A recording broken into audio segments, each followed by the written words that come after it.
Uh, Hello, everyone. My name is Alexandra Deschamps-Sonsino, and I'm the initiator of the Low Carbon Design Institute. I am so pleased to welcome our second keynote speaker today, Dr. Pierce-Gordon. Dr. Pierce-Gordon is an innovation catalyst, researcher, facilitator, and evaluator impassioned by the space between transformation and liberation.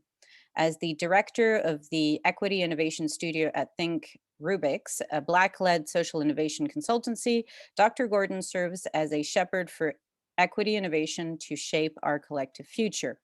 He's taught courses in design, evaluation, international development, and equity across 4 continents, co-designed partnerships, products, and services with local and international changemakers to support social change, and researched the complexity, evaluation, and emergence of design and innovation across the world. Welcome, Dr. Gordon. Hello. How are y'all doing today? I wanted to first hold space for my apology for my internet. It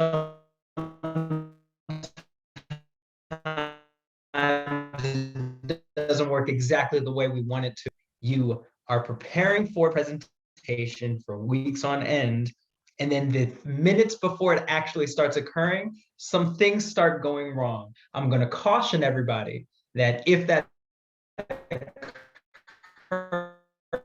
occurs, I'm going to try actually supposed to see on your screen when it actually occurs. But before that, what I'm going to do is start up a presentation, finish some other first pieces.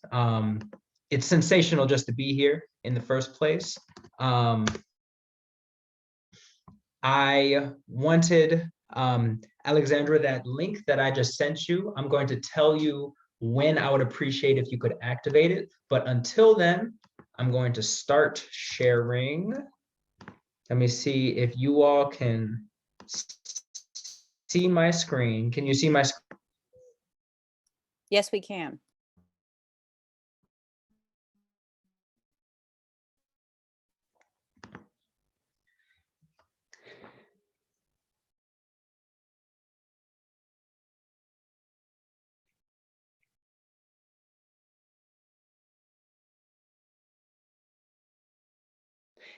Can you on your screen?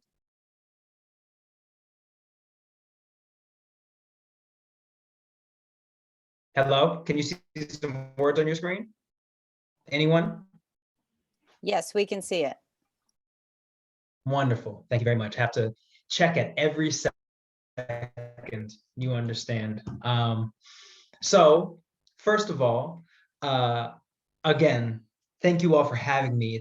I'm deeply appreciative that I could be a part of the many different voices that people are trying to bring to support a litany of different perspectives in social change, whether it's talking about the commons, whether it's talking about class, or whether it's talking about a little bit of what we're discussing here about the intersections between innovation and power across many centuries. So before I dive into that, I wanted to hold space for just a second of honoring, of recognizing the resources, the tools, the communities that have brought us here for these just under 60 minutes. I want to respect the air that gives me life, the water that keeps me speaking, the land in Botswana that I currently am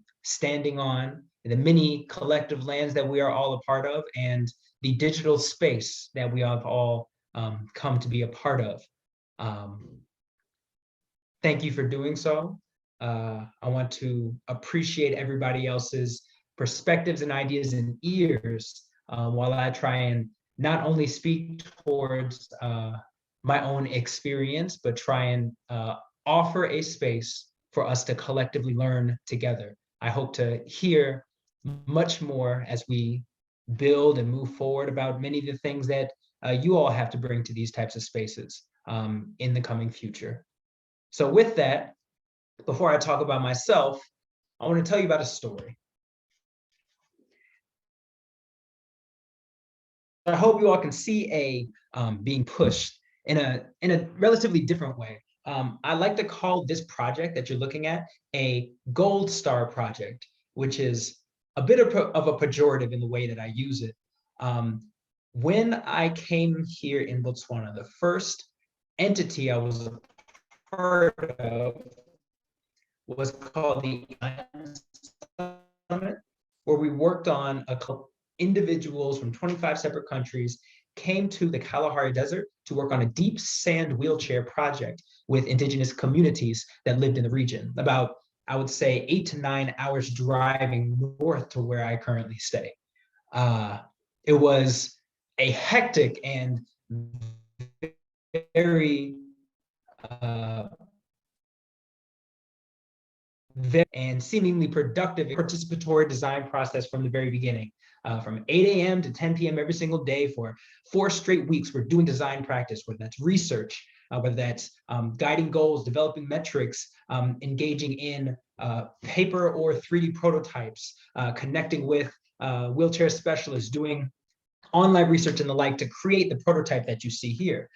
This is after 3 weeks of the project, and there's a litany of different physical benefits to this type of wheelchair that help people with mobility issues move through the sand, from the rods that you see that increase the lever arm, from the caster wheel in the front that makes the wheels dig in less to the sand, a litany of other things as well that help the thing move the way that it was supposed to move. And it was a great experience and built into potential opportunities for the future. Now, it didn't end up like that, though, unfortunately. It was after the last week, one of the main things that we are probably 8-person team of the many other teams try to do is discuss continuity of the project. We realized that as we were doing this work, there's an issue in international development called the last mile problem, where people work to address or understand on one systemic level the institutional voids that keep communities from engaging in poverty addressing interventions, whether it's education, whether it's business, and in this situation, it's health. So the problem was we had to ask, how are we going to keep this thing going? And this small community did not have the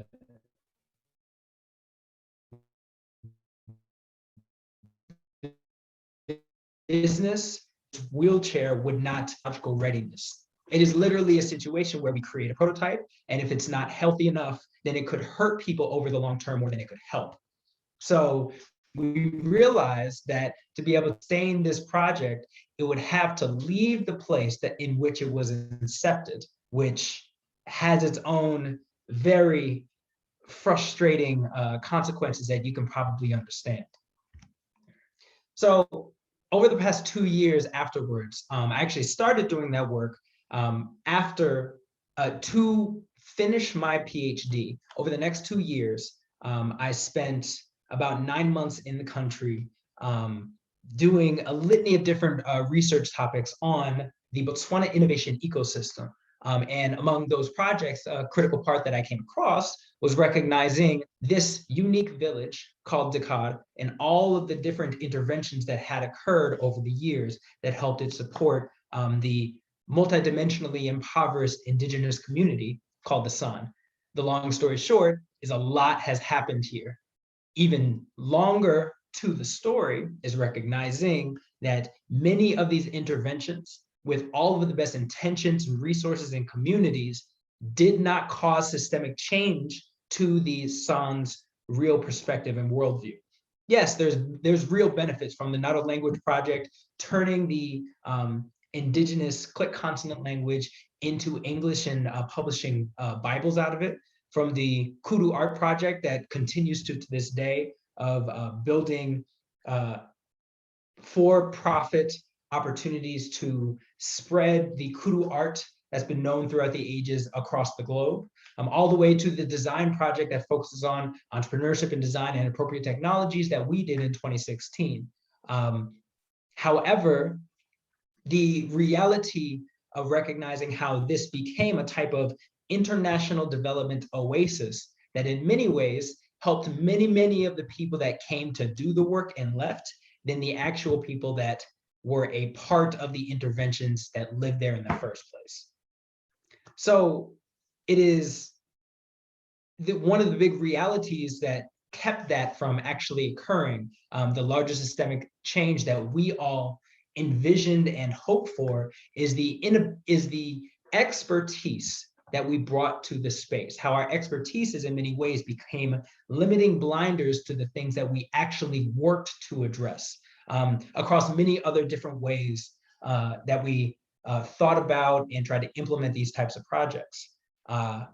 Very eye-opening, and unfortunately very much so lost to the annals of history about how one could work to address these things in the future. And it got me, interestingly, thinking about all the ways that I was limited by my work. And what came to mind most of all is the idea of language, that so many things that we were trying to build up were limited by our ability to connect and collaborate through word, through discourse, through the languages that were spoken there, and how the words that got me there to this place, as you see, which means innovation hub, actually, the words that got me there failed me there in a litany of perspectives. And it got me really thinking deeply about the power of the words that we use. For instance, when studying the innovation space, I'd love to hear if anybody here has heard of a kotla. If not, it might make a bit of sense. It is a Tswana-specific indigenous cultural practice, governing resource body entity that basically offers communities. It is the way that entities in the country conduct all types of political and community business. So unlike many other countries that exist currently in the world, Botswana has its own dual legal system, both the ones influenced by the United Kingdom when it came in, and by the legal systems that had existed for generations before them. So the kotla is the traditional way that communities work to discuss, make decisions, make pronouncements to the village and the like. Many things happen at these types of spaces that represents a deep philosophical relationship between Botswana and their people.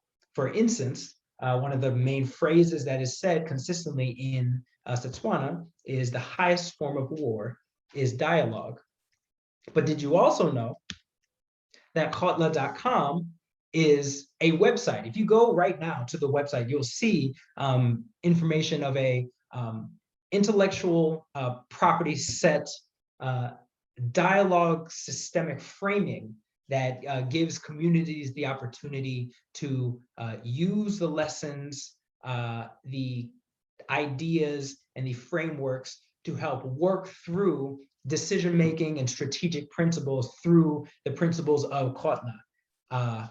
The interesting thing about this kotla.com is it's actually created and run by a white person.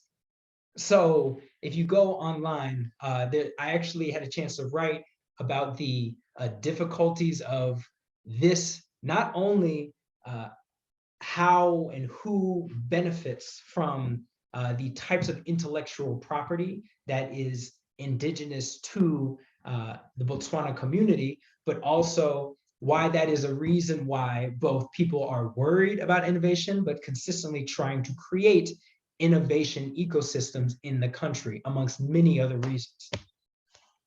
The really powerful example of this is actually called Sengaparile, or Devil's Claw. This specific example is representative. It is an indigenous root that is found all across Southern Africa, has been harvested, built, and endemic to the indigenous communities for years, specifically the San, for not even for years, for millennia. It's been used to deal with a huge amount of different issues. Go on Wikipedia and you'll see 10 or 11 different widely varied human ailments that Sengaparile has been proven to address. So what happened was, in the 1960s, a German scientist found the resource, brought it back to experiment on, and through that work built up intellectual property protecting their scientific quote unquote achievements that then was built into a global international economic system of profit that the indigenous communities get absolutely barely anything from. This, when you talk about the conversations of who benefits from innovation, from this bioharvesting practice, and the systems that are built up to create rules that the communities you got the ideas from didn't even know they had to play by. This is one of the first stories that gets brought up as an important discussion. These topics and so many others that I've been through that help me understand as an innovation researcher and facilitator and catalyst, help me ask the real critical questions about who actually benefits from this practice and what are the roots, what are the focus areas of why innovation operates the ways that it does. So it got me really thinking deeply for the past 3 or 4 years, I would say, about what innovation actually means and how we define it in the first place. Because if we start from what the definition is, we might be able to tease out why in so many situations it seems so beneficial, it seems so useful to the outside world, but is so caustic for so many marginalized communities in ways that people have not been able to put together. So first, we can start with the definitions that people traditionally have come across. When you say who defined innovation first, the name that usually comes up is Joseph Schumpeter. The idea that he came across in the, that he put forth as an economic philosopher in the early 1900s was that it's an evolutionary process that constantly goes through creative destruction. The reason why these definitions are so important is because he is considered the linchpin as to why innovation is so critical today to the market economy. The engine of how economies change and adapt and evolve are based in the idea of building up new technological interventions specifically to increase rent, to increase our ability to get benefits out of something new with easier, more efficient, more in-depth products for seemingly human society.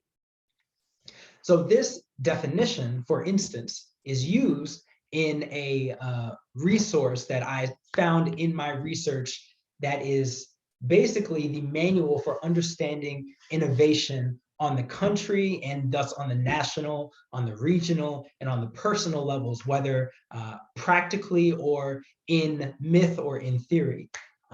So the Oslo manual, if you were to look it up, has definitions based on how Schumpeter initially put out the purpose of innovation that determines essentially innovation as a massive international competition between countries. The idea being the more you fund, the more IP you put out, the more expansive of the impact of the interventions that you've constructed, whether it's a product, whether it's a service, whether it's an organizational change. That means that your entity, your country, has gone through a more valuable innovation practice. So at its core, with my main PhD work being studying how innovation is evaluated, this is a very essential understanding. You have to start with the definition to determine why it is valuable to people to engage in the practice in the first place. This is not the only definition of innovation, though. For instance, there's conversations in Setswana trying to consistently reframe what innovation means. In Setswana, there are two main words that are used to roughly estimate what innovation means, from bonocopila, which means excellence, and marañane, which means technology. This is actually indicative of a larger concept I came across, the idea of linguistic relativity, how a language affects the speaker's worldview and or cognition. A perfect example is the difficulty of how innovation or other different abstract concepts used in English and other languages are translated in this language. However, there are hundreds of different definitions, ideas, and concepts, for instance, for how cows' colors are defined. And one of the main reasons for that is because the cow in this country, for many, many different reasons, is considered one of the most valuable resources for economic, personal, social, and spiritual commerce. So understanding how to define the cow's colors is essential for so much of the cultural and economic needs traditionally through Botswana history. The point here is what you care about defines what you actually put words around and what actually matters to those words, and how complicated the relationship is between what you put in the world. So the interesting thing I came across was recognizing the idea that innovation's definitions and how it's perceived in the world has changed over centuries. So in the book, Innovation Contested, they talk about since the 16th century all the way up to today, that earlier on, before the 20th century, innovation was actually a pejorative. There were entities in religious environments, entities in the state, and entities in many other communities all across Europe that took innovation, the idea of purposeful human change, as a thing to be denigrated and discarded, because you were essentially going away from the communities in power. You were not supposed to have creative ideas that were separate from those in power. And the thing that changed it, as you might expect, is its relationship to the market. So at the end, today's relationship with innovation has, Benoit Godin has put on 4 separate categories to represent not just what it's defined as, but how, when using innovation, it is perceived as a concept. That it is normative, it is performative, it is utopian, and it is industrial/market centered.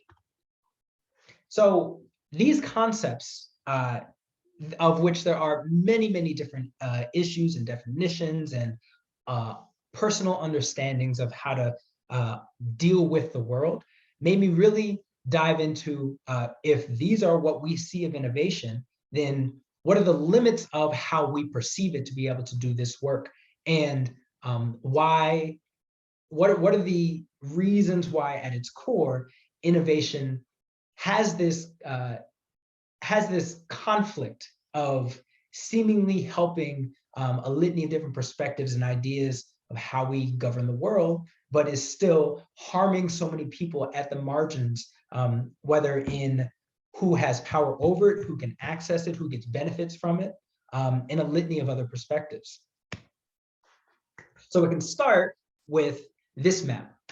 Designers love graphics, and I love this graphic. I came across it by taking an open source course taught by Ahmed Ansari, a professor in the United States, in New York, that talks about how design as a topic feeds into and contributes from these systems of oppression that were constructed in our worlds in the first place. What you see right now are multiple world systems. Drawing upon the idea of world systems theory, the concepts here are that different communities, different civilizations at its core, before a cardinal point in society, connected and interacted with each other in drastically different ways.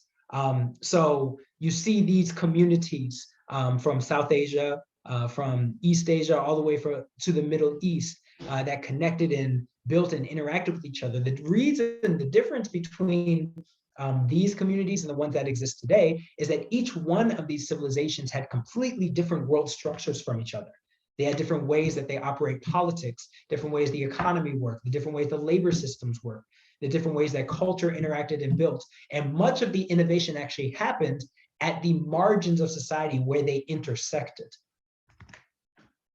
Today is more representative of the world system that was constructed, as you might expect, from mercantilism, from folks in Europe, specifically the Spanish and Portuguese, that created the quote unquote innovation of global world exploitation.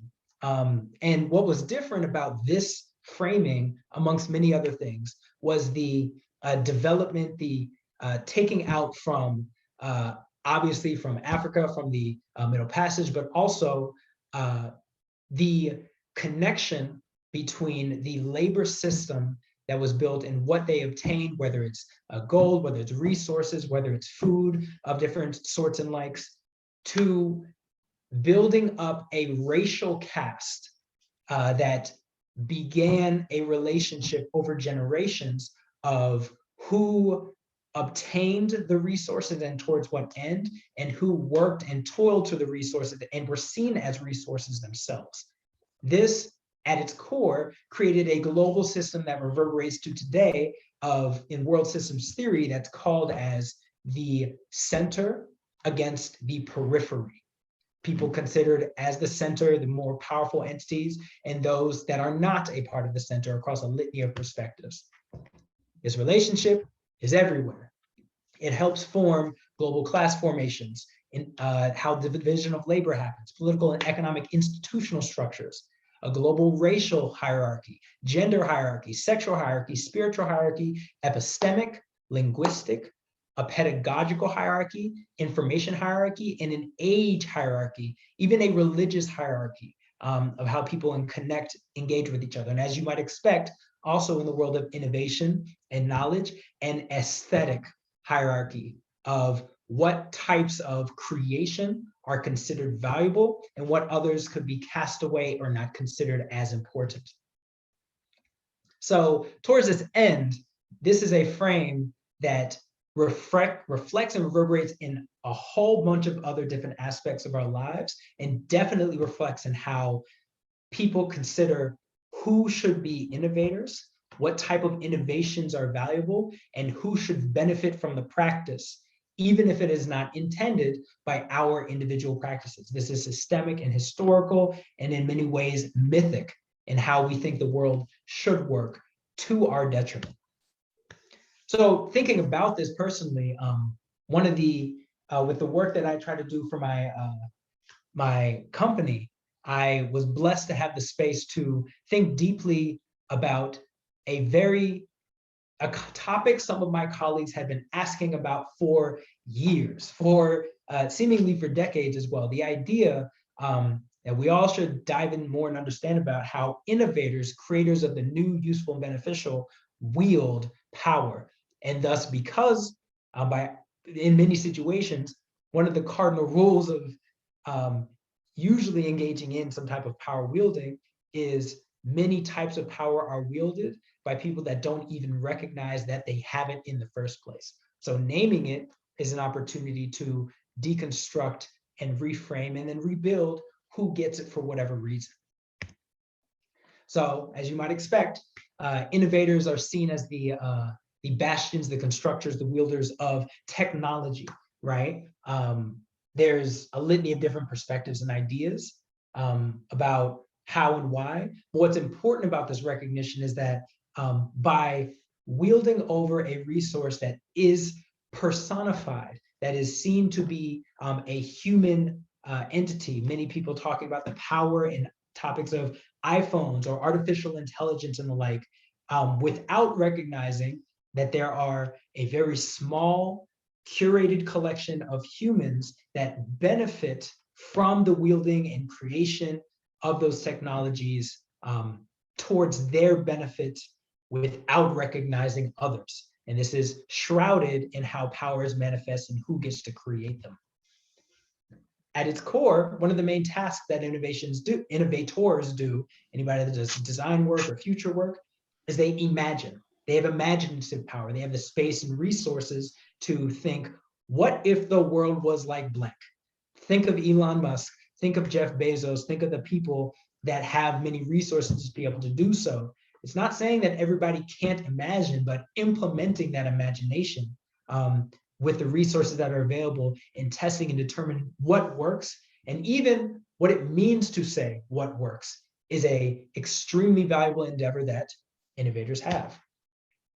Additionally, the concept of space making. Most of my work when doing this type of innovation work recognizes that the best type of innovation requires multiple people, multiple relationships, holding environments to test, to iterate, to build, to engage in that design process, which means we get to define what type of spaces are innovative and which are not.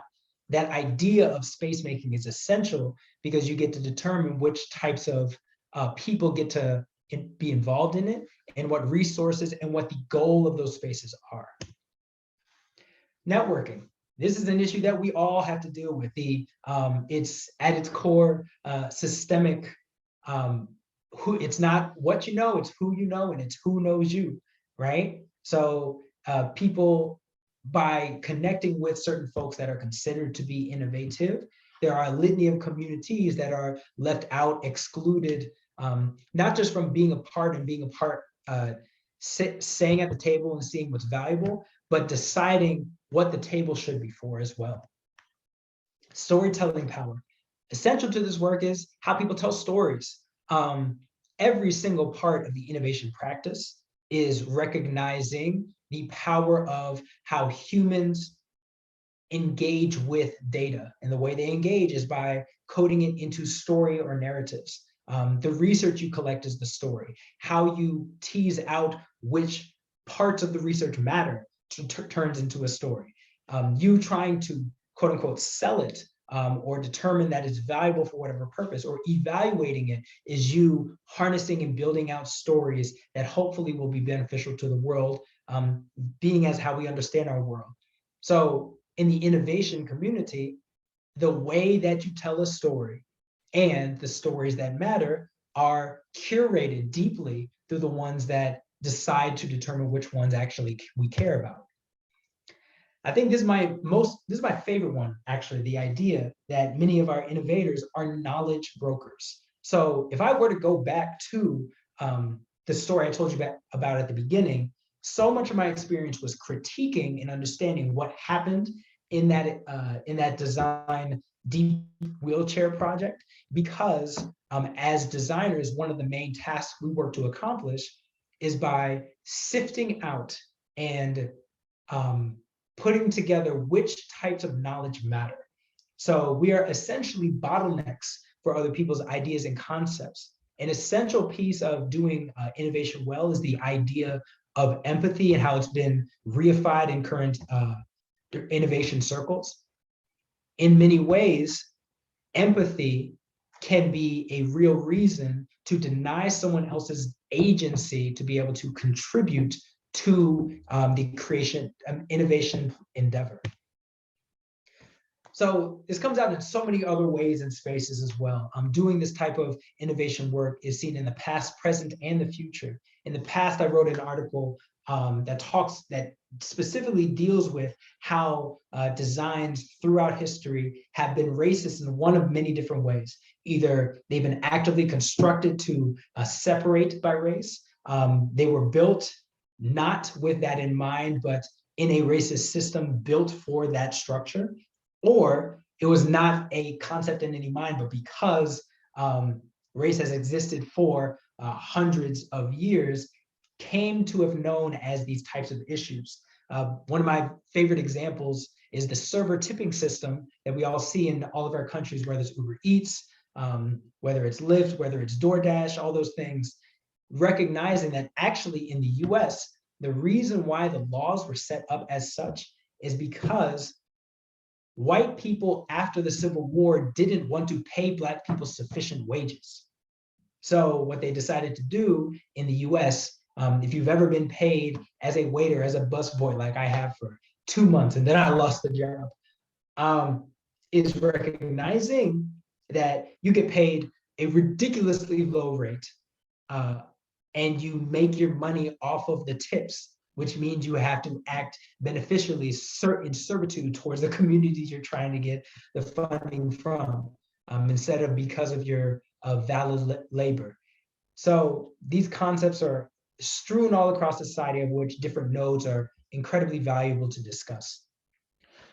At a core level, I think one piece of the innovator, the designer, needs to recognize is that human-centered design is core to how people define the value of this work. We can understand the thought processes, the behaviors, the journey of certain humans to learn more about how to create products and services better for them. But in this process, the problem of this idea is who is considered a human, who's considered valuable when trying to do this work. Because when you're trying to define innovation as something beneficial for humans, most of the time, that definition falls into the hands of the people who benefit and don't care about those that are cast aside. I think what's essential to recognize with this, that I've been trying to put into conversation with many of my colleagues, is that this logic of domination we already understand. It is both how we corrupting our planet that many people in the climate crisis, I'm sure I'm speaking to many on this call, fully understand, is the exact same type of exploitative and dominating logic about how innovation is created in our future. And if we need to figure out a way to better sustain, better evolve, better build, we must change how we change. So I get back to the idea of a start, that compulsion of trying to get the right words for the spaces I've been a part of, which is why for the team I'm a part of, we wanted to create new definitions for what it means to engage in innovation in a way that's more sustainable, that's more restorative, that's more focused on communities that experience exploitation the most, are experts of it, folks at the margins, of which we join in community with so many other people that are similarly trying to do the same. Another point I wanted to hit on is recognizing the idea of the different definitions of innovation that currently exist, and how it's a difficult practice, but it's not impossible. The sound community, when they were trying to understand and represent what innovation meant, they used the word sonkori, which means dreams. For instance, my community, my colleagues that do equity in design, put them together, have tried to put up in the world what it means to do this work across a litany of perspectives, of which I wanted to show you a few to blaze through for our conversation. The community I started off with, this path, is the Equity Design Collaborative, which created a definition. If you go to our website, equitydesigncollaborative.com, you will see our work centering the power of communities historically impacted, not only recognizing them as marginalized or less than, as our words let us say, but recognizing their value, their expertise to shape what the world should be. There's so many other communities that have done this work as well. One of our core recent classic canons is design justice, that talks about the same thing, that people who are most adversely affected have the least influence on those decisions and how they are made. So discussing how to best do this work in pedagogies, in design practice, in spaces of design with certain technologies, and in many different places. Additionally, discussing the ways that it can be a liberatory activity instead of a limit. Many people see the idea of doing equity as a limiting activity. You feel like you can't move your struggle, your past, unless you might make a mistake. You might get quote unquote canceled or the like, when in fact, liberation has been a concept that people have been living past and for since before this entire system was constructed.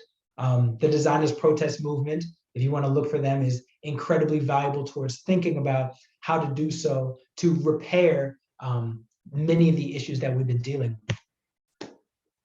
From focusing on concepts of equity and justice and liberation, all the way through methods of acknowledging, of influencing, of engaging in reparations, and taking accountability for the type of ways that innovation has affected the world that we're a part of.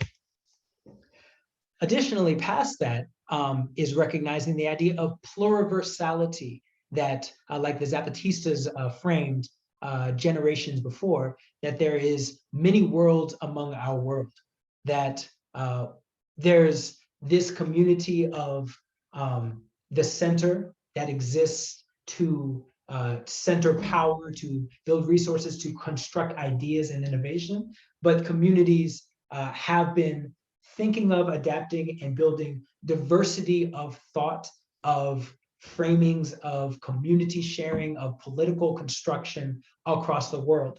And engaging in pluriversal design is one of the first directions in trying to combine those two fields, of which there are many, many different design examples that I like talking about to give people an idea. It's not just about this is the world as it's been constructed, and it's has its own problems, and it's dominating in many ways. And this is horrible the way we have constructed it. But to say there are alternatives, there are ways to think about it, and there are examples that are interspersed all around us to make it work. For example, this is an app that no longer exists. But in the US, a big issue is the prison industrial complex. So many different app coders, in the same way that you would do on a Robinhood or a Vanguard account, the idea is many people can use spare change and the things that they pay for to help pay bail funds to help support communities that are stuck in the industrial complex. There are communities developed by the Make the Breast Pump Not Suck movement that help build, adapt, not only a conference, but a community of designers, resources that specifically focus on communities that are not considered in the design process when trying to develop and save for building and sustaining life for all of us, for the human race. This one is actually close, near and dear to me because I used to live literally 3 blocks away from it. So if you know anything about the disability movement, you know that all the way from the 60s to the 90s, Berkeley was the core of most of the actions and activities. And this campus was instituted in the name of one of the main activists, specifically to be as inclusive as possible for communities in California and across the world, as a standing reminder of what can be possible if we design for, by, and with the margins. There are many methods that I'm just going to dive in real quick to talk about ways that we can do this work better as well. From participatory timelines, understanding that what we create in the future is influenced by our past. So why not have people all over participatory communities, marginalized communities, collectively understand what past we want to remember.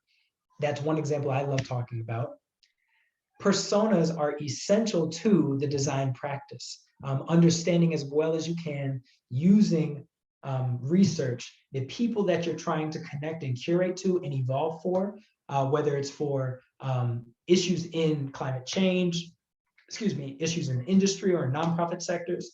Knowing the people you're trying to connect gives you a better understanding of how you build your products and services. So why not talk about the systems that affect them and how they're affected to try and also affect those systems as well. The power cube, understanding how forms, spaces, and levels of power affect individuals affected by different communities that are doing this work, naming them, and in the same way we did with how innovators wield power, shaping them to help determine the things that you're trying to do to make change in your world. And finally, recognizing and appreciating building the agency for griots, for community historians, for communities that have been in spaces longer than many of its social change makers that do their work, and very interesting, useful ways to have them be a part of determining the research that then influences how we create the solutions. So I don't want to end on the things that I've built. I'm part of a very large community that's still growing about how to support this type of work, putting equity and innovation together. But I don't want to end until we talked a little bit about our own definitions, of which I've talked a little about in this presentation, but also outlines principles and perspectives of why we try to do what we do and what we're trying to do as we move forward, building products and services that help people transform their communities, their products, their services. If you know about folks that are interested in learning more or helping us shape their change, we're here to help evolve, build, and grow together. Additionally, I got a lot of resources for you. I'm a researcher, so one of my love languages is spreading content. There's a link that I sent at the beginning of this conversation. I would deeply appreciate it if you could spread that link in the chat. That link has a collection of resources, of which I've discussed and more, that help people dive into, if they're interested more in these topics, what else is very valuable to consider and what other communities they can be a part of to learn more. So I'd love to hear more about your thoughts, and conversations. I've spent too much time yapping on my own about why I do what I do, but I'd love to hear you all do what you do. You can email me at pierce@thinkrubrics.com. My name is Dr. Otlhogile-Gordon, so you can call me Dr. OG on all platforms, on LinkedIn, on Twitter, on Facebook, and we can start a conversation more about how to think differently about innovation. Thank you so much, Dr. Gordon. That was absolutely terrific. I'm going to start with the first question, which is really a question about skills and literacy in the design/innovation sector, really, because I feel like a lot of what you talk about is about people's toolkit expanding across sociology, across other fields of practice, who I think are more centered on either historical experiences or just who bring different perspectives. And I wonder what your thought was on, education, really. You hit on a very big debate that has been exhausting all designers for the past 5, 6, 7 years. The idea of the reason why design thinking, one reason, has been so exciting to so many people is because it's democratized the practice. Because the world of design, it's at least, since the way it's been defined, about 100-ish years old, since industrial design became a thing because of the industrial industry, which has separated the expertise of the people that decide what things should be made like and the people that actively make the things. Before, those were one and the same from the artisan concept. And there's been a lot of pushback from communities that fall into that same frame, that there should be a rarefied expertise about what it means to engage in the design process versus the others. To that, there's a favorite quote, I think the name is Jean-Paul Gatto, about the idea that genius is as common as dirt. There's much more to that concept, but as you might expect, I am wholeheartedly on the side of democratizing the practice, making it more accessible and visible to the communities, like many other educational communities are actively doing, from the amateur science communities, from the unschooling movement. There's so many other people and places using their disciplines to rail against that center periphery conversation of, that's one representation of that center periphery. It's who should own the knowledge, who should represent who, like how it gets spread down. Many different founding fathers actively constructed in the United States to build who learns what and towards what end for the human economy. That is, it follows in the same logic.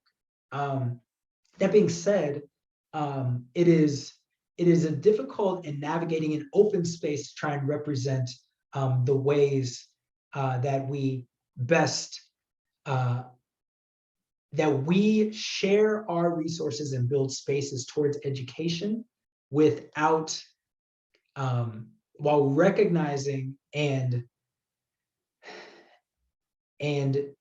dominate, using our power explicitly or implicitly to dominate those spaces. I know more, I build the frameworks, I have the PhD or the collection of fields, thus listen to me, take up my space, follow in my categories. There are many other people that have done similar work to rail against those concepts.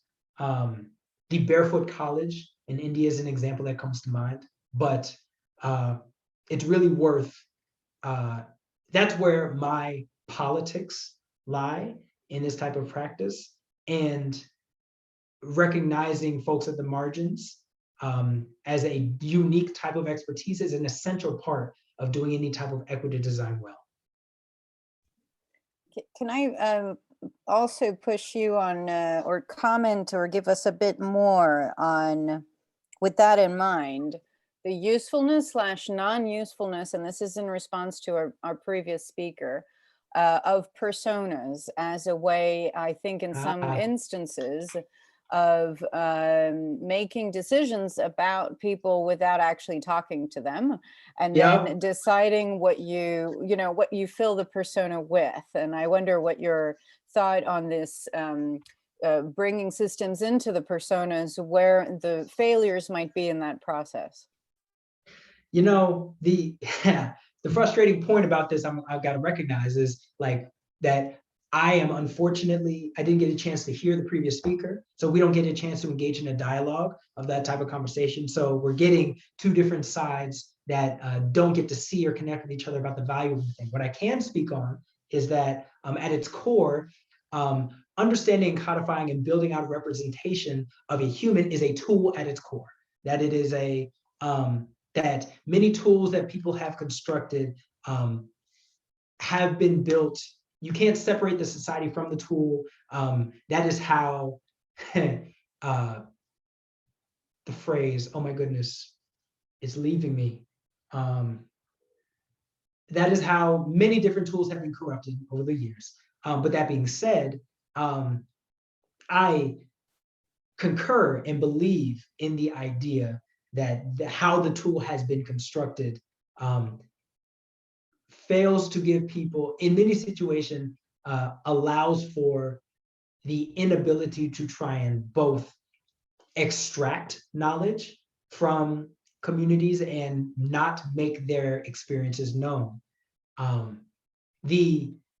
A core recognition in this tool, especially because one of the main manifestations of white supremacy is trying to represent scale, right? Is trying to build scale. And when you're trying to reach 100,000, a million, or a billion people versus 1, 2, 3, 5, right? It is easier to talk to a few or maybe even talk to nobody and then curate and build out what you're trying to construct.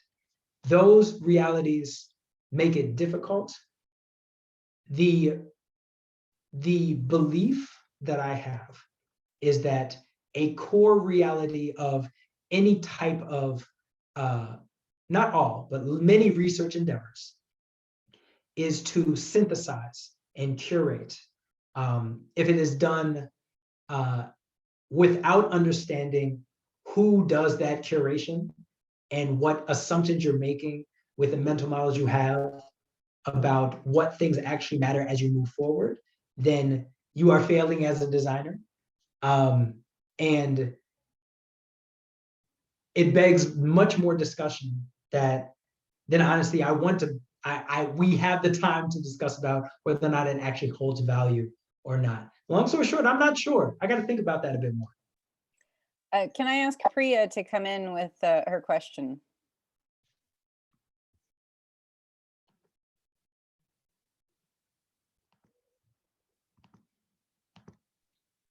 Priya might be gone. Then I'm going to get Julie to just maybe share what you've just shared with us with Dr. Gordon. Hi, Dr. Oji. Thanks very much for your talk. Yeah, just when you were talking about your you were talking about the tools, and one of the quotes that came to my mind was that, and I need to look up who it was by, but the idea that you can't dismantle the master's house with the master's tools. Audre Lorde. Audre Lorde, of course. And that when I first heard that sat with me for a long time. For various reasons. One of them is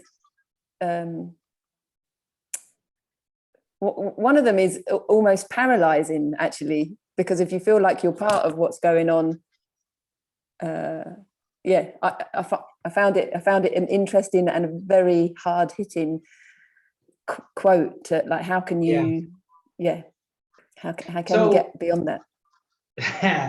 The reason why I'd argue it's so hard, I agree completely. One of the big reasons is because the master's house is the miasma of the world that we have been grown up in. No, not even that we've grown up in, that our generations have built or been a part of since longer than most of us recognize our lineage, right? And that when you are exposed to this is the no, you have to find, well, where's the yes, right?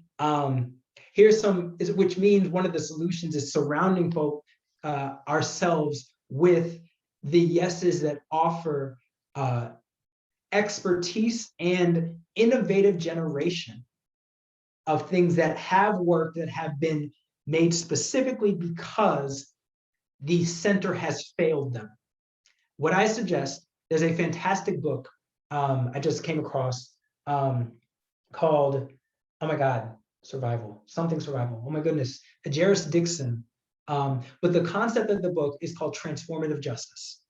A lot of people talk about restorative justice. So building, adapting, evolving inside the systems in a way that reimagines how people adapt and evolve. But transformative justice are for those that haven't been allowed in the system in the first place, whether it's Black, queer, trans women, whether that is sex workers, whether that is the absolute bottom class communities in many perspectives that have said that justice system won't work for us.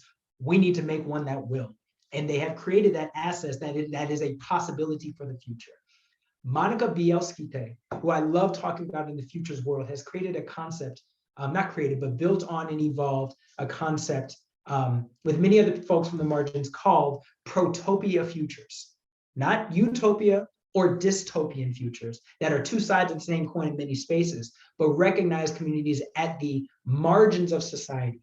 I think it's called Reimagining Survival, the previous book. I'm misnaming it. But protopia futures is a framework with a whole bunch of communities that help understand principles, communities, products, services that help recognize these folks have already existed at the margin. The future has already been there, whether that is technology or how climate change has corrupted society. So humans resist those things and create solutions to adapt them. That means it is the one core focus task of folks at the center is to search out, evangelize, and make space for those things to be known and further spread. Yeah.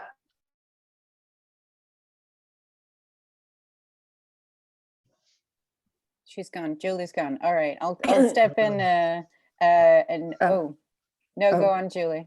I just wanted to say that it strikes me that when you're talking about what innovation is and the idea that innovation, that slide that said it's about technology or preservation and about authenticity, all of those kind of concepts. I mean, we're in a position right now in regard to what you just said about wanting to completely reconfigure stuff so that it can work for everybody, and and at the same time preserve nature and preserve the planet. So we're kind of like working not in a binary way, but we've taken different things from different places to be authentic and genuine, to preserve, but also to be post-innovative almost and do this kind of reconfiguration stuff. Yeah, One really big thought-provoking. manifestation, one massive manifestation of white supremacy is the construction of institutionalized binaries, dichotomies of it's this or that, it's us or them, it is humans or nature. You feel me? Like, I got my PhD from a program called the Energy and Resources Group, and I was the black sheep because most of the people worked on climate change concerns, which meant much of the discussions, the focus, the ideas that they put forth were influenced by many of the things that it sounds like your community is grappling with right now. And there are so many people that are starting to discuss at the beginning the recognition of the marginal, not just the marginalized experience, but the expertise in issues with a climate catastrophe. And that's where I would start in trying to discuss solutions, problems, and ways to build up not the us or them, but the all of us perspective. Can I ask Carl to come in with your comment, Carl? Yeah, thanks, Dr. OG. So many, so many fascinating things to pick up on. Just that one concept around, was it linguistic relativity? Yes. And the terms, like, sounded so familiar. I mean, the concept is familiar, but just the term was quite new to me. And I was thinking in terms of indigenous knowledge, especially, that's been lost, or communities or nations that have been colonized. And I was even thinking from an Irish perspective, and a lot of our own kind of Gaelic language has been lost, and with that kind of wisdom and things like that. So I was thinking in terms of, yeah, how to preserve some of that, or how to celebrate or rediscover. And I'll give one example. There's a book recently from an author over here who's trying to do that very thing, capture these words and these understanding of the landscape and of the environment that we don't use in day-to-day speech.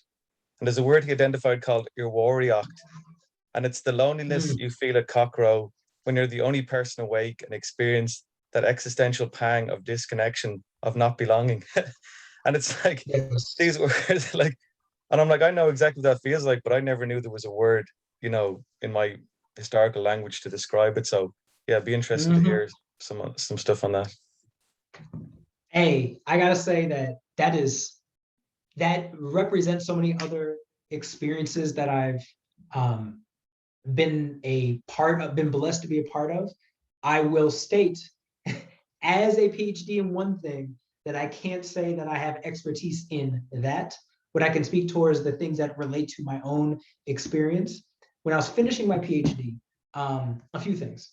I was really blessed to connect with, it was in Berkeley, it was in California. So we went up more north to California with the Ponoleville Pomo Nation that my advisor built a relationship with to develop sustainable housing alternatives. And we're trying to rebuild that relationship. And one of the interventions I recognized that was immeasurably valuable, very similar to what you're explaining, is that they were reconstructing the Pomo language into an app. That they're in the click consonant language in Botswana is there are many different San communities. The San is not a single community, it's a collection of different ethnic differences. And each one has their own language, each one has their own relationship with the clicks that they state, as very different from English, French, German, as many other places. But one of the big things that they work to try and understand, or that they work to communicate, is that this community has been overstudied over the history of anthropology, that many people try to come in and think they know what the language is like. And the politics, if you work to respect where they're coming from, are immeasurably complex and difficult, that are put into the language of the communities. And that's what I try to remember and think about when trying to do this work. It's that there is power that people try to build in those spaces, but they, like many different feminist communities that I'm growing to learn more about. It is a different type of power than those that have made the decisions to rid them of their land, to decide what education should look like. The powers of Botswana nationalist governments, Botswana national governments that decided how ethnic relationships should matter, and thus have disenfranchised so many different San communities in complicated ways. And recognizing that, and not only saying, oh, there's a power in those languages and there's a power there too, but recognizing the relationship between those is essential in learning about how to make a more equitable world. So that's what I'll say on that. Can I come in? I'm very conscious of I could spend all day asking you questions, I think, but I wanted to ask you whether you believe that any design or innovation work is possible without an engagement in activism, in a sense. It depends on where you come from. I appreciate you asking that question. So many of the communities that I have been working to be influenced by and evangelized in many of these discussions have been from activist communities. I do that purposefully, specifically because innovation has been defined, wielded, supported, and benefited by everyone that is not in those communities. That it is that I use those 4 examples in the innovation contested text, specifically because at its core, normalized by itself, innovation as a concept is a centralizing narrative. It is for the vanguards of the economy, for the people that believe and support in a very unique and myopic version of experimentation, implementation, and spread and change that in many ways is very similar to the change that we've constantly seen over the past hundreds of years, and especially since the Industrial Revolution. So in my mind, and when I frame it as such, I actively name some of the most important activists, social workers, community organizers, and grassroots change makers specifically as innovators because they haven't been before. So it's less about, it's trying to be in the frame of descriptive language experts instead of prescriptive, and saying, this is what innovation means and nothing else changes from it. It's these people could also fall into those categories. If we say it enough, then it will be true, because just like anything else, language is how we define it. Do you believe, and I think in my mind, from my own sort of research, the artist that comes to mind is Nele Moholi, who worked across South Africa and the South African feminist LGBTQIA+ communities.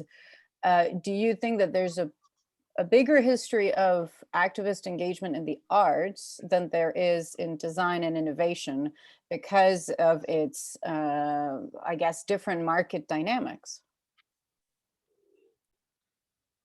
In short, I don't know, but that's where my hypothesis would lie first. At its core, for many communities that I've been a part of, especially marginalized communities, innovation is a pejorative. Innovation is still they are wielding AI to keep us out of school systems, but they don't have to have a human tell us that we're not there. It is, they're wielding facial recognition to keep us docile, to continue the panopticon, as it were, without with an algorithm having us run what we're doing instead of other spaces and places. And it's the difficulty about that question is recognizing that the answer to that question is very much so influenced by the communities, the politics, and the values that you espouse that determine whether or not you believe yes or no in which ones make more sense. And it's what I'm excited about with trying to understand or exercise that question, instead of trying to get to the specifics of where the design where the outliers lie, and instead of recognizing what we could learn from them and channel the connections to be able to make the change that we know we all need to see. What a wonderful place to stop. I want to thank you, Dr. Gordon, for joining us today. Please, everyone else, I will kind of put you out of spotlight, and a big virtual clap from everyone here on the program. Thank you so much for taking the time today. I really appreciated everything that you've shared, and I think it both has advance a conversation from the previous speaker and will feed into this afternoon's last keynote. So thank you so much for joining us. Thank you very much. I deeply appreciate just having the space to be here. I can't wait till we continue the conversation with everybody. Absolutely. Have a great day. Bye-bye.